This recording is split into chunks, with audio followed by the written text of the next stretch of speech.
having done this for roughly 20 years now, I would say I'm incredibly optimistic. I mean, when I think counterfactually, could we have had this conference 10 years ago? What would the constitution of the attendees have been like? So much has changed. The capital class has showed up in force. The entrepreneurs have showed up. The collaboration with the government has transformed. And I think we shouldn't conflate frustration, because we all care so much. We're all working so hard. If we weren't banging our heads against the wall, we wouldn't be doing it right. So we shouldn't conflate the frustration with the optimism that is so latently expressed in the fact that we wake up every day and collectively, government, industry, go after this together. First of all, we have to manage the present reality of how are we going to equip the fighting force. You don't just like flip a bit to do that. I think we could think about this, what's actually happening, as a broader reversion to the mean. Once upon a time, Chrysler had a missile division. General Mills had a mechanics division that made artillery and inertial guidance systems. Like, it wasn't actually the defense industrial base, it was the American industrial base. And as a monopsonist buyer, particularly post-Cold War peace dividend, the department's gotten very comfortable essentially having and dealing with suppliers that are exclusively defense. And I think it's lost a lot of its ability to flex American might as a consequence. And the place, we're not the world's best at mass production anymore, but America is the world's best at software by a yawning margin.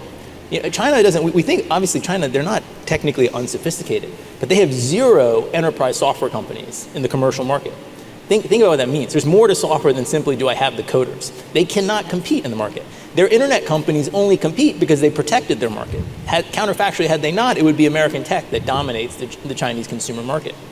And so we need to, what we're seeing is the awkward reintegration of this American civil military fusion, where we're leveraging the greatest strength of our massively prosperous economy, software and technology, and reintegrating that into the industrial base. I see that actually in both government and commercial, where there's this kind of presupposition that technology will somehow help the median person be better. But what I actually see is that the greater the technology, the more important, excellent humans become. And that the absolute gap, like if you're going to put a median performer in versus the very best, becomes bigger and bigger. So then you should expect more extreme outcomes in terms of the distributions that happen. It becomes more important to have both technological superiority and the human capital, which is a natural strength of this country, to go back that up. The other part that I think is really important is the point that Arthur Herman's been making, is that innovation follows productivity. So if you're building 10 of these things, you should expect that the more exquisite you are, the lower rate of production you're going. Actually, you should think that you're structurally capping the amount of innovation that can happen in those sorts of systems. And that the innovation is going to come from, I want 1,000. Next year, maybe I want 2,000. And that's going to force companies and those who are competing for those orders to drive more innovation into the process. You can think about there's a gulf between how do you create value, which is everything Chris just said. Like, this is so obviously the right way to be building these things. And then how do you capture that value? And that's the dissonance, because you go to the soldiers, you iterate, you build the thing they want.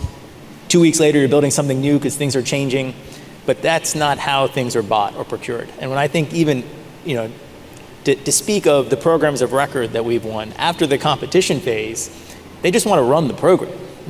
It's actually, when I was young and was much brasher than I am now, I thought it's the big legacy primes who are unable to keep innovating. And now I recognize, no, they're just responding to the incentives of what their PMs are saying about, hey, I don't actually want anything new. I already delivered the program, just sustain it. Turn off your brain, stop thinking. And on the other end, you have this whole culture of like, but I have new ideas. I want to feel new things. Soldiers are giving me this feedback. It could be better. And we have to unite the mechanisms that we create value and how we reward that value. It speaks to a lot of things Chris has been talking about, like we need to change the incentive structure of how we run these competitions.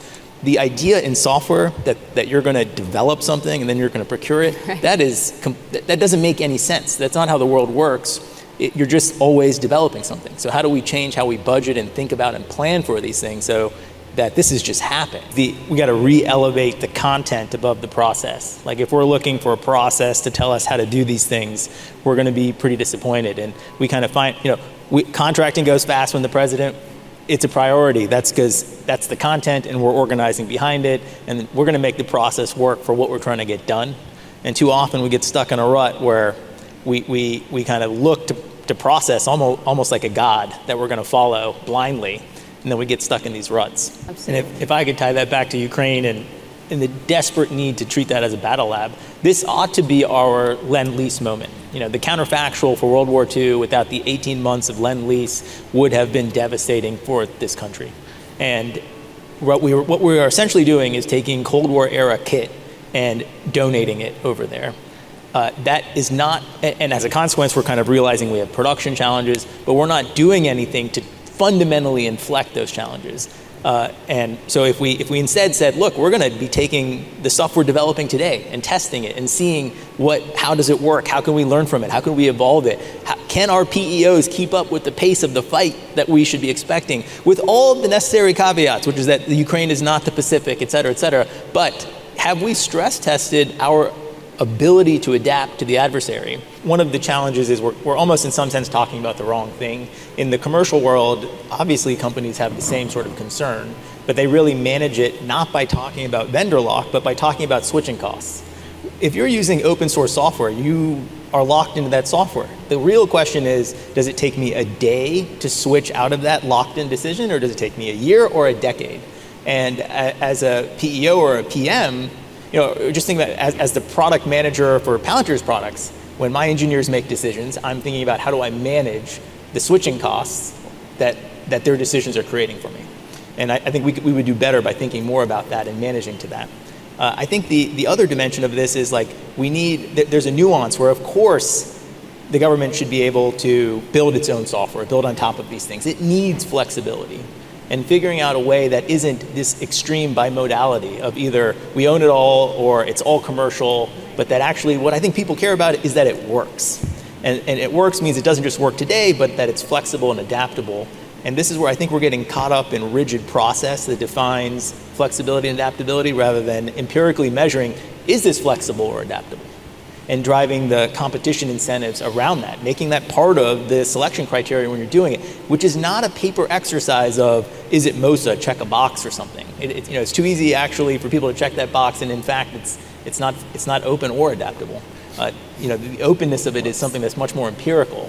And so I think we're kind of almost having the wrong conversation, which is why we've switched in the wrong direction. And I think part of the underlying dynamic that isn't talked about enough is that this is a way for companies whose entire business model is purely labor-based to protect their revenue as well, right? Because if it ends up being too much commercial software, there isn't enough labor for the traditional system integrators here, and it becomes a proxy fight where they're using kind of the government's desire to control things. And that's what's denying the creative space in between, which is just to Chris's point, there is a reasonable amount of control the government does in fact need.